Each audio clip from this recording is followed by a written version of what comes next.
Praise the Lord. प्रभु आप सबको आशीष दे। प्रभु की आज की सभा में आप सबका स्वागत है। और आज हम देखेंगे कि परमेश्वर अपने वचन के द्वारा हमको क्या बताना चाहता है। हम पढ़ेंगे मरकुस की इंजील, उसका 5वां अध्याय और 25वीं आयत से लेकर 34वीं आयत तक। और यहाँ पर परमेश्वर का वचन इस प्रकार कहता है कि एक स्त्री थी जिसको 12 वर्ष से लहू बहने का रोग था। उसने बहुत वैद्यों से बड़ा दुख उठाया और अपना सारा माल व्यय करने पर भी उसे कुछ लाभ ना हुआ था, परंतु और भी रोगी हो गई। तब वह यीशु की चर्चा सुनकर भीड़ में उसके पीछे से आई और उसके वस्त्र को छू लिया, क्योंकि वो कहती थी कि यदि मैं उसके वस्त्र ही को छू लूँगी तो चंगी हो जाऊँगी। और तुरंत उसका लहू बहना बंद हो गया और उसने अपनी देह में जान लिया कि मैं उस बीमारी से अच्छी हो गई हूँ। यीशु ने तुरंत अपने में जान लिया कि उसमें से सामर्थ्य निकली है और भीड़ में पीछे मुड़कर पूछा, मेरा वस्त्र किसने छुआ? उसके चेलों ने उससे कहा कि तू देखता है कि भीड़ तुझ पर गिरी पड़ती है और तू कहता है कि किसने मुझे छुआ? तब उसने उसे देखने के लिए जिसने ये काम किया था चारों ओर दृष्टि की।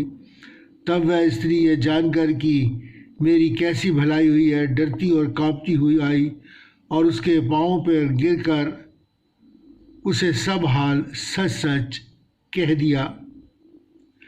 और उसने उससे कहा, पुत्री, तेरे विश्वास ने तुझे चंगा किया, कुशल से जा और अपनी बीमारी से बची रहे। परमेश्वर अपने वचन के पढ़े और सुने जाने पर बहुतायत से आशीष दे। इस वचन को पढ़ते हुए मैं एक और पद आपके सामने पढ़ना चाहूँगा, जो कि कुरिन्थियों 10 और 11 में है। और यहाँ पर लिखा है कि ये सब बातें उन पर दृष्टांत की रीति पर थी और हमारी चेतावनी के लिए जो जगत के अंतिम समय में रहते हैं लिखी गई ये सारी बातें।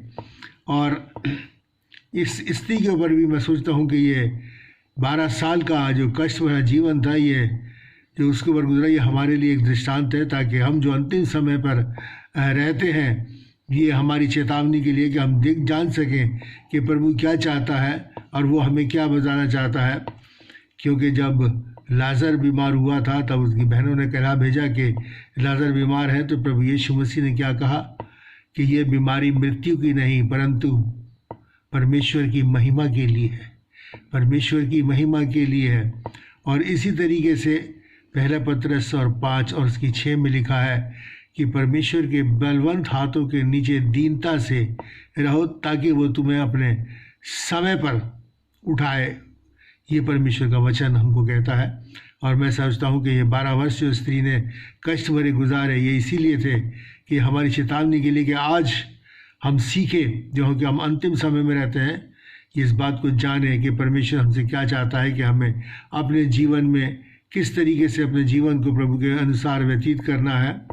आज हर एक व्यक्ति इस संसार में जो है वो शांति, सुरक्षा वे चाहता है, उसके प्रति चिंतित है और इसे प्राप्त करने के लिए वो निरंतर प्रयत्नशील रहता है। निरंतर किस तरीके से वो अपने आप को सुरक्षित समझे, किस तरीके से उस शांति को प्राप्त कर ले। लेकिन बहुत सी बार ऐसा है कि बहुत सी परिस्थितियाँ, बहुत सी घटनाएं जीवन में ऐसी होती हैं जो कि उस शांति को और उस सुरक्षा को हमारी हर लेती हैं। बहुत सी घटनाएं, लेकिन उनमें सबसे बड़ी एक घटना ये भी है कि बीमारी, इंसान की बीमारी, अगर बीमारी बहुत बड़ी है तो वो इंसान को बिल्कुल निराशा की स्थिति में ले जाती है, अस्थिरता की स्थिति में ले जाती है। और इसलिए ये जो परमेश्वर ने हमारे बीच में जो रखा है उदाहरण, वो इसीलिए रखा है कि हम इस बात से जानें कि हम इन चीज़ों से परेशान ना हों। प्रभु ना तो हमें छोड़ सकता है, ना हमें त्याग सकता है, ये उसका वायदा है और वो अपने वायदे को हर हाल में पूरा करता है। और यहाँ पर ये बयान एक ऐसी स्त्री का है जो कि बहुत बीमार थी, वैद्यों के ऊपर बहुत कुछ सारा धन अपना वो वैद्यों के ऊपर लुटा चुकी थी। और फिर उसकी मुलाकात जो है प्रभु यीशु मसीह से होती है। और प्रभु यीशु मसीह से मुलाकात होने के बाद उसका जीवन बदल जाता है, उसके जीवन में शांति और सुरक्षा आती है और वो अपनी बीमारी से मुक्ति पाती है। हमारे जीवन में भी इस प्रकार की कई भी ऐसी परिस्थितियां हमारे जीवन में आई होंगी और उन परिस्थितियों में विचलित हुए होंगे, और या बहुत से हो सकता है कि इस परेशानी में से हम गुजर रहे हों, लेकिन ये बयान हमको ये बताता है कि हमें परमेश्वर के हाल में बनना चाहिए। अब देखें किस परेशानी के साथ किस प्रकार से हमको आज ये प्रेरित करता है। इस महिला के जीवन में बहुत सी बातें ऐसी थी जो कि उसके विरोध में थी। पहली बात यह है कि वो 12 साल से बीमार थी, वैद बदले जा रहे थे, क्योंकि वचन के अंदर लिखा है कि 12 से बीमार थी 25वें पद में, और उसने बहुत से वैदों पर बहुत दुख उठाया, बहुत से, एक के बाद दूसरा, दूसरे के बाद तीसरा। इससे लगता है कि ये स्त्री थी, एक धनी थी, और उसमें लिखा है कि अपना सारा धन माल व्यय करने के बाद, और उसकी बीमारी ठीक नहीं, बल्कि बीमारी जो है उसकी और ज़्यादा बढ़ती चली जाती। उसका जीवन एक बिल्कुल मृत्यु के तुल्य हो गया था। उसके पास ना कोई आशा बची थी, निराशा थी, और आगे पैसा धन खत्म हो चुका था, तो उसे इलाज भी नहीं मिल सकता था। इसलिए वो बहुत ज़्यादा निराशा की स्थिति के अंदर होगी, क्योंकि अब वो इलाज भी नहीं करा सकती। अब सिर्फ वो उसके जीवन में एक यही बात रह गई थी कि वो मृत्यु का इंतज़ार करे, क्योंकि 12 साल से बीमारी कम नहीं होती है। बहुत ज़्यादा बीमारी की हालत में थी और बहुत ज़्यादा अपने आप में परेशान थी, और हम सोच सकते हैं कि वो कितने ज़्यादा शारीरिक और मानसिक तनाव के अंदर अपना जीवन जो है व्यतीत कर रही होगी। और प्रभु के लिए वो इस वचन में लिखा है कि उसने प्रभु की चर्चा सुनी, और उसका ज़्यादातर जीवन इसके कारण, मेन कारण ये था कि उसके जीवन में सब कुछ था, लेकिन उसके जीवन में प्रभु यीशु नहीं था। लेकिन प्रभु का धन्यवाद हो कि आज हम प्रभु को जानते हैं। प्रभु यीशु से हमारे जीवन में हमारे दुख, तकलीफ़ और परेशानियों के अंदर वो हमारे साथ है, क्योंकि उसका वचन हमको कहता है 2 कुरिन्थियों 6 और उसकी 1 और 2 के अंदर परमेश्वर का वचन हमको बताता है। देखिए 2 कुरिन्थियों कहता है, हम जो परमेश्वर के सहकर्मी हैं यह भी समझते हैं कि उसका अनुग्रह जो तुम पर हुआ है उसे व्यर्थ न जाने दो, क्योंकि वो कहता है कि अपनी प्रसन्नता के समय मैंने तेरी सुन ली और उद्धार के दिन मैंने तेरी सहायता की। अब उसकी प्रसन्नता का समय, ये हमारे आज उद्धार का दिन है। वो हमारे निवेदनों और हमारे प्रार्थनाओं को सुनता है। हमारे पास एक ऐसा सहायक है, लेकिन उस टाइम वो स्त्री के पास ऐसा कोई ना सहायक था, बस उसके पास निराशा ही निराशा उसके जीवन के अंदर थी। और इस तरीके से फिर उसकी जो मुलाकात है वो प्रभु यीशु मसीह के पास होती है।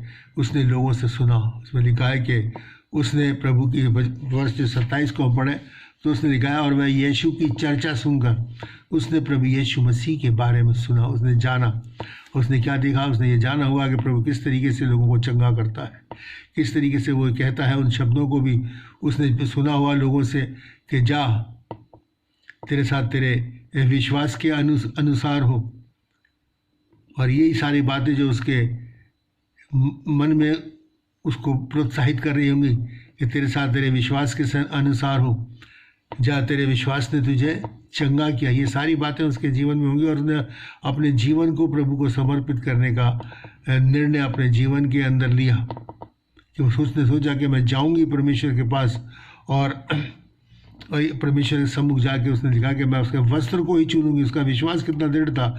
ये नहीं था कि प्रभु से विनती करूंगी, निवेदन करूंगी, अगर मैं उसको टच भी कर लूँगी तो मैं चंगी हो जाऊंगी। ये उसका स्त्री का जो विश्वास था, और वो अपने विश्वास के अंदर बहुत पक्की थी, अपने विश्वास के अंदर बहुत पक्की थी, क्योंकि उसने उससे सुना, लोगों से सुना। परमेश्वर का वचन क्या कहता है रोमियो 10 और 17 में, विश्वास सुनने से और सुनना मसीह के वचन से।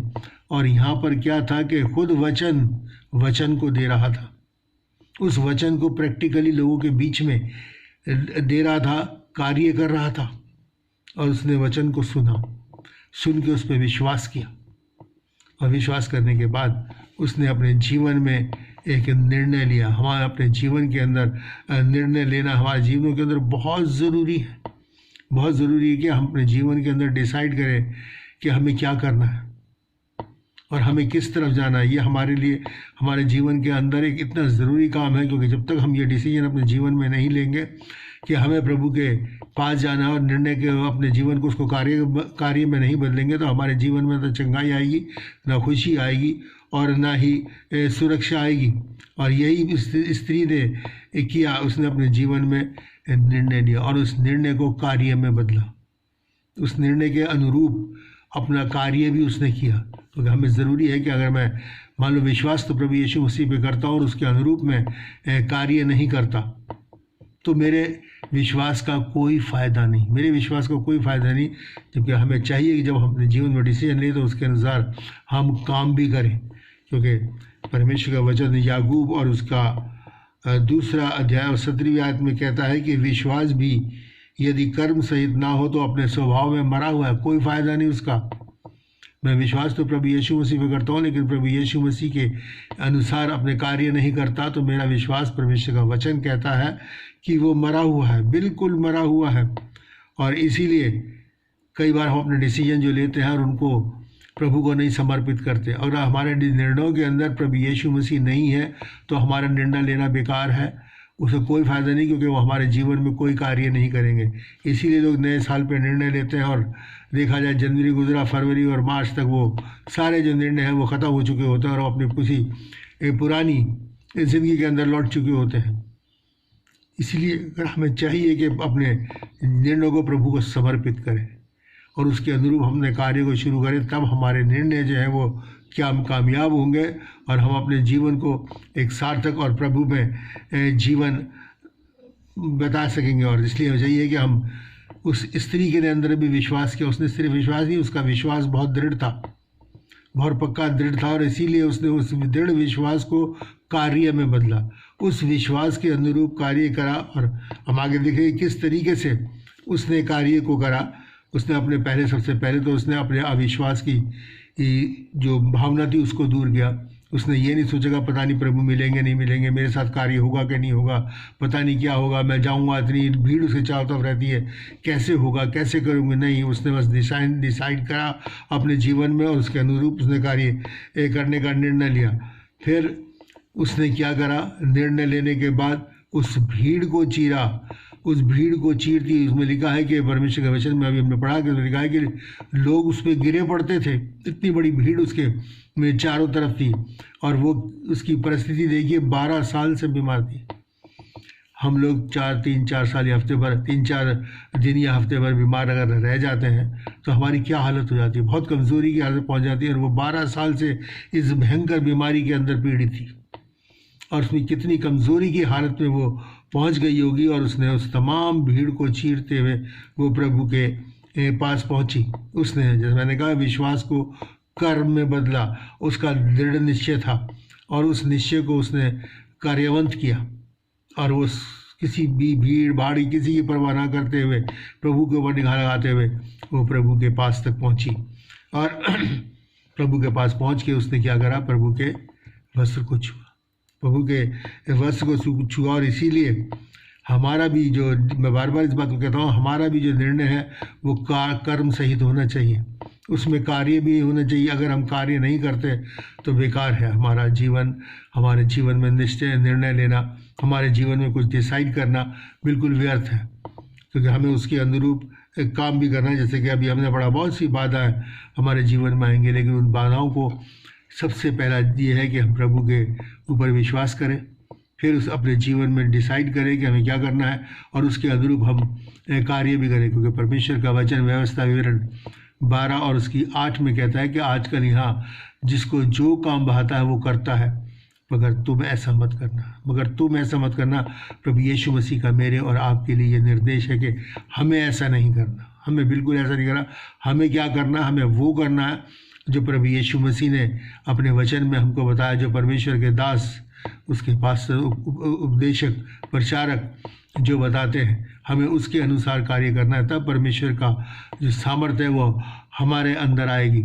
और उसमें लिखा है परमेश्वर के वचन में, एक और वचन में भी लिखा है परमेश्वर की, जो कि 1 तीमुथियुस उसकी 6 और 9 के अंदर, या परमेश्वर का वचन देखिए हमें क्या बताता है कि वहाँ लिखा है कि पर जो धनी होना चाहते हैं वो ऐसी परीक्षा और फंदे में और बहुत सी व्यर्थ की हानिकारक लालसाओं में फंसते हैं, जो मनुष्य को बिगाड़ देती हैं और उसको विनाश रूपी इस समुद्र में डुबो देती है, विनाश रूपी समुद्र में डुबो देती है। यानी कि वो इस धन का लोभ और धन की चाहत जो है उनको विनाश में डुबो देती। इसी तरीके से ये स्त्री भी थी, इसके पास बहुत धन था और इसके धन होने के कारण ये सोचती होगी कि मैं चंगाई को प्राप्त करूंगी, उस चंगाई को अच्छे से बड़े बड़े वैद्यों को दिखा के उस चंगाई को हासिल कर लूँगी। लेकिन क्या था, उसका जीवन रूपी जहाज, जब तक उसके पास धन रहा उसका जीवन रूपी जहाज डूबता रहा और बिल्कुल निराशा के कगार पर यह पहुँच गई। लेकिन क्या हुआ, जब प्रभु यीशु मसीह उसके जीवन के अंदर आया, जब प्रभु यीशु मसीह का वस्त्र छुआ, तो उसका जहाज फिर से, उसका जीवन रूपी जहाज फिर से वो तैरने लगा, फिर से वो ऊपर आ गया। उस वक्त ना तो धन की ज़रूरत थी, एक सिर्फ विश्वास की, और विश्वास के साथ साथ कर्म की ज़रूरत थी, जो कि उसने किया। और उसके जीवन में वो खुशी मिली जो उसका सारा धन उसे नहीं दे सका, सारा धन नहीं दे सका। और वो विश्वास और उसके साथ काम करना उसके लिए लाभकारी हुआ, और वो अपनी चंगाई से, बीमारी से चंगाई उसने प्राप्त करी। उसने उसके वस्त्र को छुआ, जो उसने डिसाइड किया था उसे करा, उसको अंजाम दिया, और उसके जीवन में बहुत बड़ा कार्य हुआ। आज मेरे और आपको भी प्रभु यीशु मसीह के वस्त्र को छूना है, और देखेंगे किस तरीके से हम उसके वस्त्र को छू सकते हैं। और वो वस्त्र कौन सा है?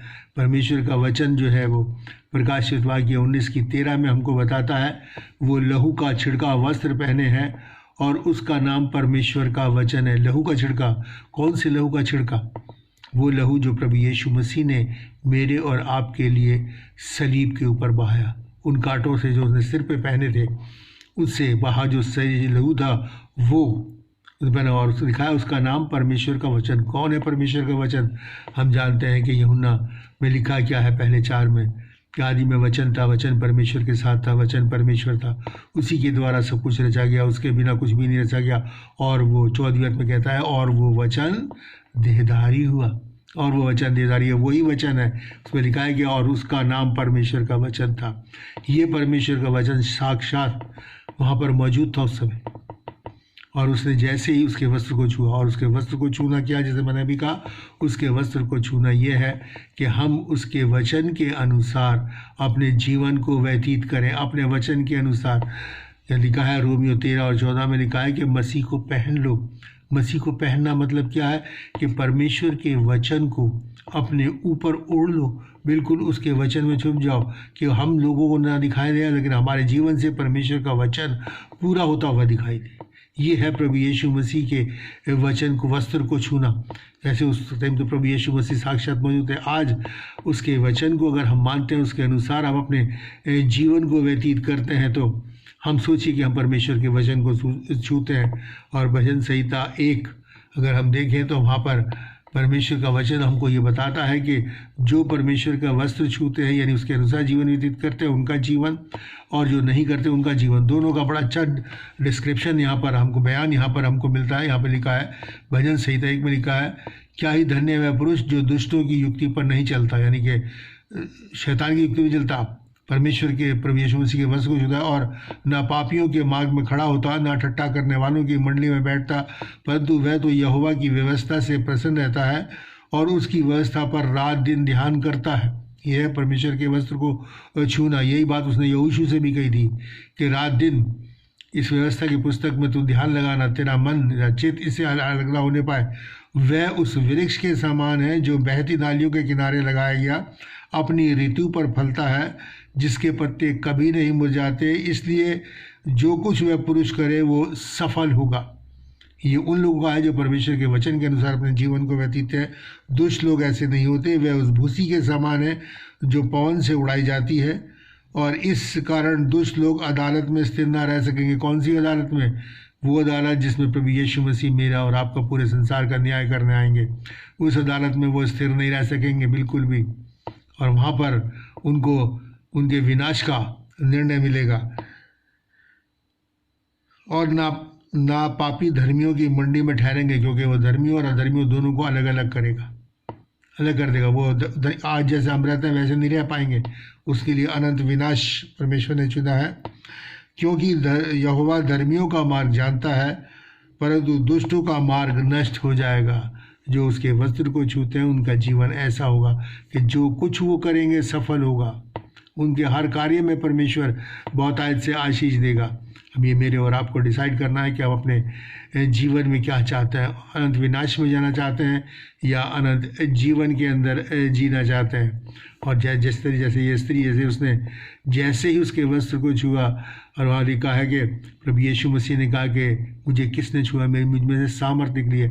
परमेश्वर की सामर्थ, प्रभु यीशु मसीह की सामर्थ उस स्त्री में निकल के उतर आई, और क्या हुआ, वो चंगाई को उसने प्राप्त किया और वो चंगाई हो गई।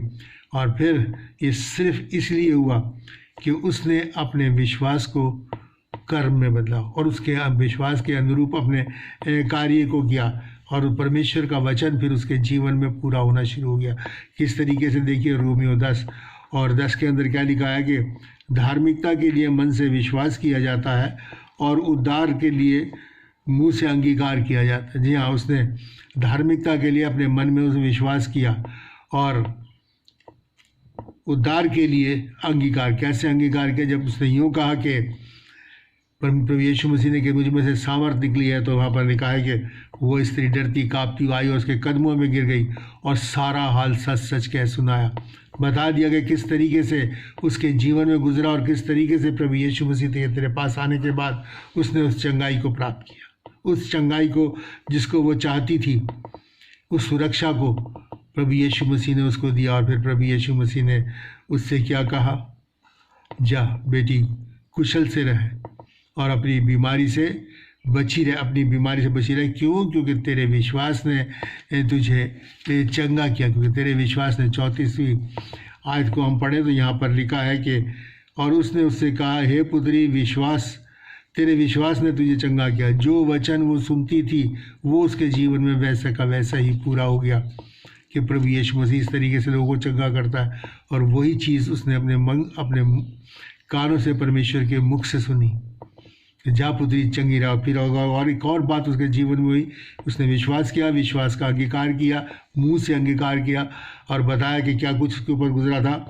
और फिर क्या हुआ? परमेश्वर का एक और वचन उसके जीवन में पूरा हुआ। उसने कहा, जितनों ने उसे विश्वास किया उसने उन्हें परमेश्वर की संतान होने का अधिकार दिया।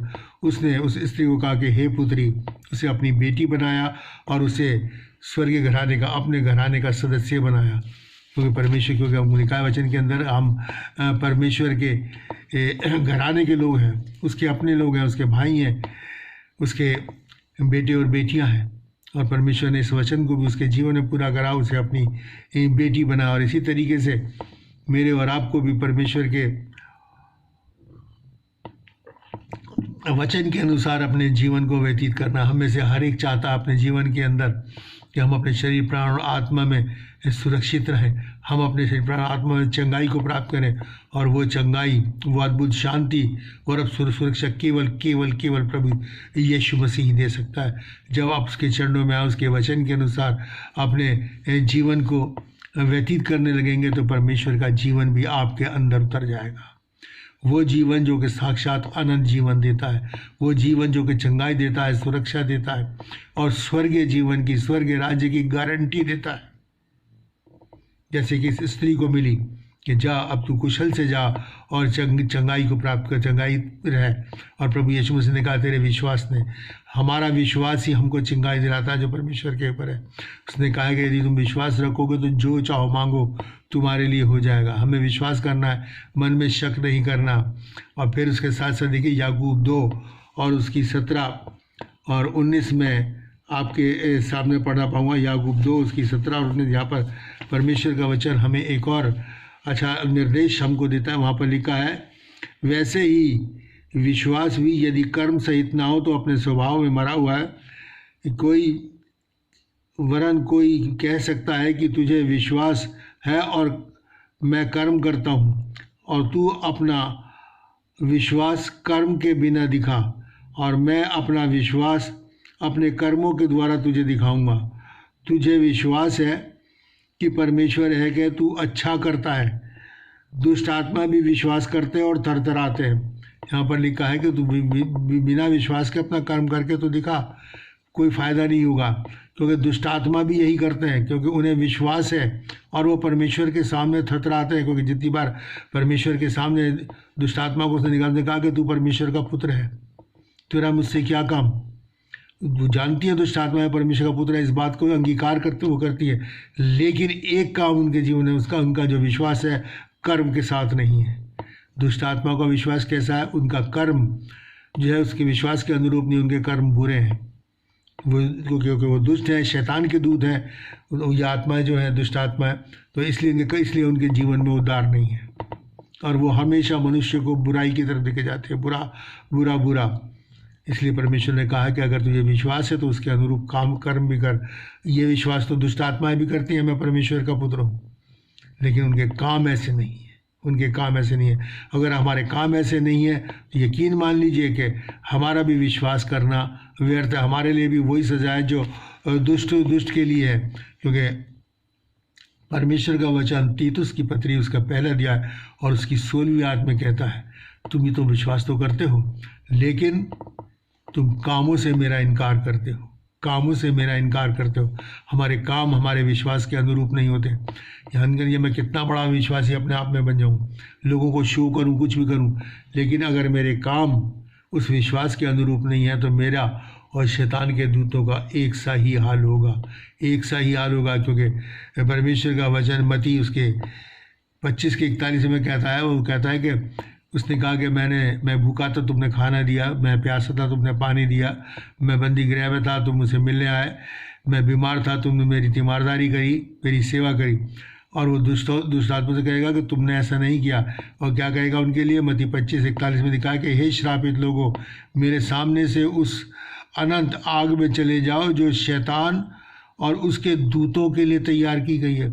हमारा जो संबंध होगा शैतान से जुड़ जाता है। अगर हमारे काम प्रभु यीशु मसीह के वचन के अनुसार नहीं है तो हमारे लिए भी वो आग, ये नरक जो है मनुष्य के लिए नहीं बनाया परमेश्वर ने, ये शैतान और उसके दूतों के लिए बनाया है। लेकिन हमारे काम शैतानियत के होंगे, हमारे काम बुरे होंगे, तो फिर हम भी शैतान के संगी गिने जाएंगे। और अगर हमें उससे बचना है और हमें जाना है कि अपने जीवन के अंदर तमाम उन बातों को अपने जीवन के अंदर लेके आए, अपनी गवाही लोगों के सामने पेश करें, जैसे कि उस स्त्री ने सबके सामने किया। वो गवाही क्या है, उन तमाम कार्यों को बताना जो परमेश्वर ने हमारे जीवन के अंदर किए हैं, उनका बखान करना ही हमारी गवाही है कि परमेश्वर ने हमारे लिए कैसे बड़े बड़े काम किए। परमेश्वर के वचन को लोगों को बताना, हम देखें कि परमेश्वर का वचन हमें किस तरीके से इस चीज़ के लिए हमको अगुवाई करता है, हमारी रहनुमाई करता है। अगर हम मत्ती 28 और उसकी 20 को पढ़ें, यहाँ पर क्या लिखा है कि उन्हें सब बातें जो मैंने तुम्हें आज्ञा दी हैं सिखाओ, देखो मैं जगत के अंत तक तुम्हारे साथ हूँ। ये बातें हम क्यों बताते हैं, क्योंकि ये परमेश्वर प्रभु यीशु मसीह का आदेश है। वो कहता है कि ये बातें जो मैंने तुम्हें बताई हैं कि अंत के, ये सब बातें जो है अंत के अंतिम समय के लोगों के लिए, क्योंकि अंत के समय में लिखा कि दिन बहुत बुरे होंगे और हम देखते हैं कि इस वक्त कितने बुरे दिन हैं। और परमेश्वर चाहता है इन बुरे दिनों में हम बुरे ना बन जाए और हमें बचाने के लिए सारी बातें हैं। उसका कि दृष्टांत की रीति पर है, किन के लिए, उनके लिए जो अंत के समय में रहते हैं। अंत का समय अब ये चल रहा है। मैं कई बहुत बार इस अंत के समय के बारे में बताता हूँ कि जो प्रभु यीशु मसीह के इस पृथ्वी पर आने से ही ये शुरू हो गया है। और इसलिए अब मेरे और आपकी ये चेतावनी हमें आज परमेश्वर का वचन देता है कि हम अपने दुखों और तकलीफ़ों और परेशानियों में परेशान ना हों, बल्कि अपना सारा आसरा प्रभु यीशु मसीह के ऊपर रखें और उस आसरे के अनुरूप अपने जीवन में काम भी करें, जो कि निहायत ही ज़रूरी है। और अगर हम उस विश्वास के अनुरूप जो हमने प्रभु यीशु मसीह पर करा है काम भी करेंगे तो हम प्रभु यीशु मसीह के चेले होंगे, उसके परिवार के सदस्य होंगे और स्वर्ग राज्य के अधिकारी होंगे। उस अनंत विनाश से मेरे और आपको बचाने के लिए ही प्रभु यीशु मसीह ने ये वचन मेरे और आपको दिया है। और इस वचन के अनुसार जीवन व्यतीत करना ही प्रभु यीशु मसीह के वस्त्र को छूना है। और आज हम इस बात को अपने जीवन में निर्णय ले लें, डिसाइड करें कि हमें किस तरीके से जीना है।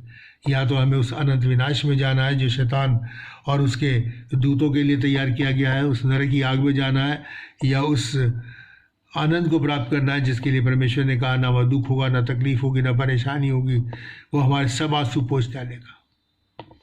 परमेश्वर इन वचनों के द्वारा आप सबको आशीष दे और हमें शक्ति और सामर्थ्य के हम निरंतर उसके वस्त्र को छूते रहें और निरंतर परमेश्वर ये प्रभु यीशु मसीह को पहने रहें, अब वचन के अंदर लिप्त रहें। रात दिन ये व्यवस्था की पुस्तक, ये वचन परमेश्वर का बाइबल हमारे चित्त से कभी ना उतरने पाए। जब तक ये हमारे चित्त पे है, जब तक हम इस पे चिंतन मनन करते हैं, इसमें मानते हैं, तो ये देख लीजिएगा हमारा जीवन जो एक सफल जीवन है और हम स्वर्गीय राज्य की ओर बढ़ते चले जा रहे हैं। प्रभु इन सब वचनों के द्वारा आप सबको बहुतायत से आशीष दे। आइए हम प्रार्थना करें। महान और दयालु परमेश्वर, एक बार फिर से तेरे चरणों में अपने इस सिर को झुकाते हैं, तुझे सजदा करते हैं। पिता परमेश्वर, हमारे सजदे को ग्रहण कर। निवेदन करते हैं प्यारे बाप आसमानी कि आज का वचन हम सबके जीवनों में फलवंत हो और हम उसके जीवन के तेरे प्रभु यीशु मसीह के वचन के अनुसार अपने जीवन को व्यतीत करके निरंतर प्रभु यीशु मसीह को ओढ़े रहें, प्रभु यीशु मसीह को पहने रहें, ताकि हर किस्म की दुख तकलीफ परेशानियों से बचे रहें प्यारे पिता परमेश्वर, क्योंकि ये परमेश्वर के वचन में आज हमने जाना है। और इसीलिए पिता परमेश्वर, हम तुझसे निवेदन करते हैं इस वचन के अनुसार लोगों के हर सुनने वाले के हृदय में तू कार्य कर प्यारे, जैसे कि इस स्त्री के हृदय में कार्य किया। तमाम अपने देश को तेरे हाथ में सौंपते हैं, देश के तमाम हालात को अपने तेरे हाथों में सौंपते हैं। इन सब को पिता परमेश्वर ठीक करने के लिए अनुग्रह कर, क्योंकि तूने कहा है कि जिस देश में तुम रहते हो उसके लिए प्रार्थना करो तो मैं उसे ज्यों का त्यों कर दूंगा। इस देश को सुधार प्यारे बाप आसमानी, और इसमें पिता परमेश्वर सुख समृद्धि और शांति कायम हो। देश के किसानों के लिए प्रार्थना करते हैं प्यारे बाप आसमानी, जो बड़ी ठंड में पिता परमेश्वर अपने घरों से दूर है। आए बाप आसमानी, इस समस्या को सॉल्व करने के लिए बड़ा अनुग्रह कर। बड़े बोझ के साथ हम तुझसे प्रार्थना करते हैं बाप आसमानी, अपने उससे देश के गणतंत्र दिवस के जो पिता परमेश्वर हम सेलिब्रेशन करेंगे उसको भी तेरे हाथों में सौंपते हैं। तेरी शांति प्यारे बाप आसमानी बनी रहे, ताकि वो सेलिब्रेशन सही सलामती से संपन्न हो सके। पिता परमेश्वर, हर एक सुनने वाले को तू अपने बहुतायत से आशीष दे। सबके लिए आशीष मांगते हुए और सबको प्रभु यीशु मसीह नासरी के नाम से आशीष देते हुए प्रार्थना प्रभु यीशु के नाम से मांगते हैं, आमीन। अब हमारे खुदा यीशु मसीह का फजल, खुदा बाप की मोहब्बत और पाक रूह की रिफाकत हम सब के साथ और तमाम मसीह मंदारों के साथ अब से लेकर हमेशा तक। प्रभु आप सबको आशीष दे। आप इस वचन को ज़्यादा से ज़्यादा शेयर कीजिए, ताकि ज़्यादा से ज़्यादा लोगों तक पहुंच सके और वो इसका लाभ उठा सके और अपने जीवन को प्रभु में बना सकें और स्वर्गीय राज्य के अधिकारी हो सके। और अपने कमेंट्स लिखने के लिए भी बड़ा ज़रूर लिखिए, ताकि हमें आपके विचारों को पता चल सके। प्रभु आप सबको आशीष। Thank you.